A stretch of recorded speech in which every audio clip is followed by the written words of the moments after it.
Hello students. In the previous lecture, we already discussed about the structure of megasporangium or ovule. Right now, in this lecture, we will discuss about megasporogenesis. Megasporogenesis की हम यहाँ बात करेंगे, जिसमें हम पढ़ेंगे कि मेगास्पोर से किस तरह से फीमेल गैमेटोफाइट का कंप्लीट डेवलपमेंट होता है। वो पार्ट क्या कहलाएगा? मेगास्पोरोजेनेसिस, यानी the development of female gametophyte और embryo sac from megaspore mother cell. Megaspore mother cell से जो कि न्यूसेलस के अंदर प्रेजेंट है, न्यूसेलस के अंदर एनी वन सेल, कोई भी एक सेल, सिर्फ एक, कोई भी एक सेल कन्वर्ट हो जाती है इसके अंदर मेगास्पोर मदर सेल के अंदर। ध्यान रखना, न्यूसेलस की कोई भी एक सेल कन्वर्ट होती है मेगास्पोर मदर सेल में।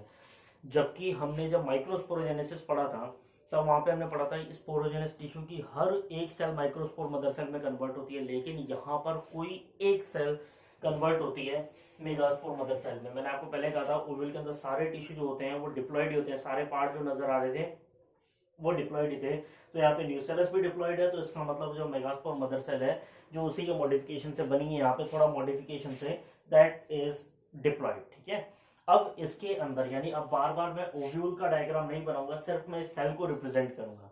तो मैं इस सेल की बात करूं तो यहाँ पर मियोटिक डिवीजन होता है। मियोटिक डिवीजन आप जानते हैं, मियोसिस का मतलब होता है जहां पर क्रोमोसोम का नंबर हाफ हो जाता है, यानी क्रोमो अगर पहले सेल डिप्लॉयड कंडीशन में है तो अब हैप्लॉयड कंडीशन में बनेगी। तो यहाँ पर इस मेगास्पोर मदर सेल के अंदर यहाँ पर क्या होता है? मियोसिस होता है और 4 मेगास्पोर्स बनते हैं। All 4 megaspores are haploid in nature.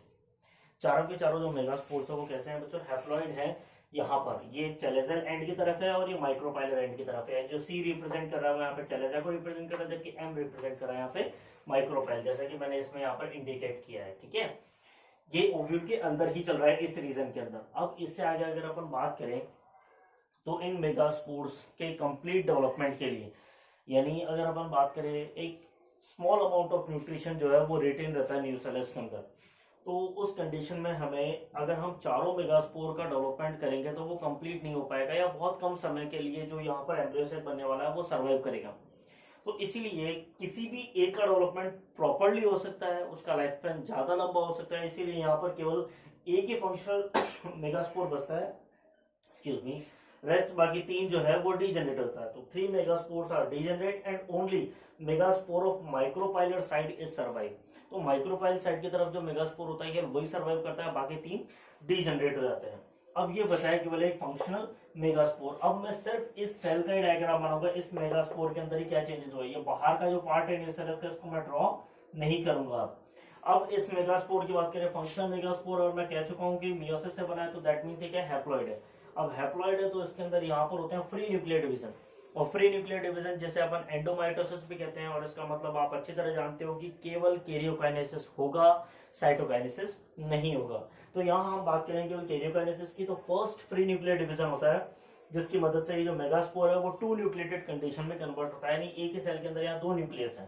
Then after second free nuclear division, उसके बाद में सेकंड फ्री न्यूक्लियर डिवीजन, और सेकंड फ्री न्यूक्लियर डिवीजन से आप देख रहे हैं यहाँ पर 4 न्यूक्लिएटेड कंडीशन बन गई है, यानी जो मेगास्पोर है उसके अंदर 4 न्यूक्लियस हो गए। आफ्टर दैट थर्ड कॉन्सिक्यूटिव जो होता है यहाँ पे फ्री न्यूक्लियर डिवीजन होता है, और थर्ड फ्री न्यूक्लियर डिवीजन के बाद में यहाँ पर एक ही सेल के अंदर क्या 8 न्यूक्लियस बन जाते हैं, यानी कंटिन्यूअस 3 बार यहाँ पर कैरियोकाइनेसिस हुआ है लेकिन साइटोकाइनेसिस नहीं हुआ है, यानी 3 एंडोमाइटोसिस होने के बाद में यहाँ पर एक सेल के अंदर कितने न्यूक्लियस हो गए?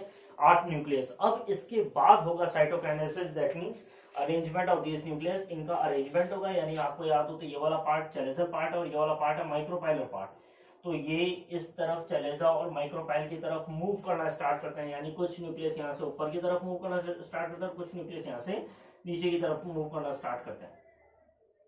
ठीक है, तो इनका अरेंजमेंट होता है स्पेसिफिक, और ये अरेंजमेंट होने के बाद में स्ट्रक्चर कुछ ऐसी होगी, अरेंजमेंट जैसे न्यूक्लियस का हो जाएगा उसके बाद में साइटोकाइनेसिस भी हो जाएगा, यानी इनके चारों तरफ सेल मेम्ब्रेन और सेल वॉल का फॉर्मेशन भी हो जाएगा।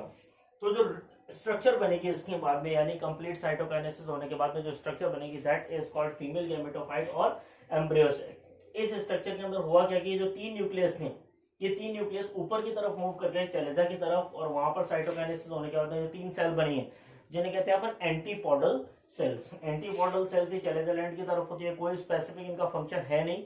लेटर ऑन हम बात करेंगे इनका यूजेस क्या है, कब ये डीजनरेट होती है।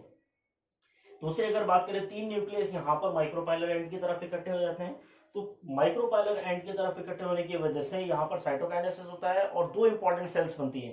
पहली सेंटर में जो सेल बन रही है that is called egg cell, और जबकि दो उसके साइड में नेबरिंग सेल्स है दैट आर कॉल्ड सिनर्जिड्स। तो सेंटर सेल को अपन एग सेल, जबकि बाकी सेल जो बन रही है दैट आर कॉल्ड सिनर्जिड्स। तो अगर अपन सिनर्जिड्स की बात करें, सिनर्जिड्स यहाँ पर एक तरीके से हेल्पिंग सेल्स हैं यहाँ पर इस एग सेल की, क्लियर, जो कि माइक्रोपाइलर एंड की तरफ अरेंज होने से बनी है। इन दोनों को मिला के अपन कहते हैं एग एपेरेटस, ठीक है।